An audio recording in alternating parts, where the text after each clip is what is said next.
Great আর গড়পড়তা মানের batter, এই দুইয়ের মধ্যে মূল পার্থক্য ধারাবাহিকতা। যতই খারাপ সময় চলুক না কেন, অনেক অনেক রানে ফেরার জন্য প্রয়োজন কেবল একটা ভালো ইনিংস, ব্যাস। বিরাট কোহলি রানে নেই, এর আরেক অর্থ রান আসতে যাচ্ছে বানের জলের মতো। অভিজ্ঞতার মূল্য অমূল্য। ১৬ বছর ধরে প্রমাণিত যে সত্য, সেটা অস্ট্রেলিয়ানদের মনে করিয়ে সতর্ক করছেন সাবেক মাইকেল ক্লার্ক।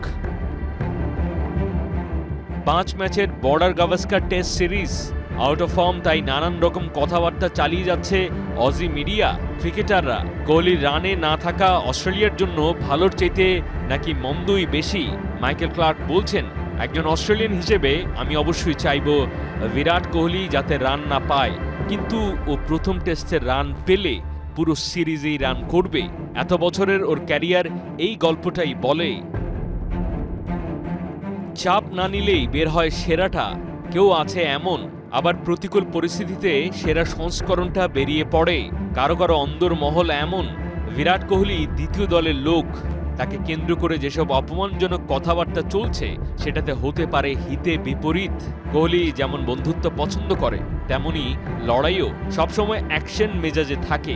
স্লেজিং হলে ওর খেলা আরো খোলে। ওকে নিয়ে যা চলছে এসব নিয়েও বিরাট খুব তেতে থাকবে, বেরিয়ে পড়তে পারে একদম সেরাটা।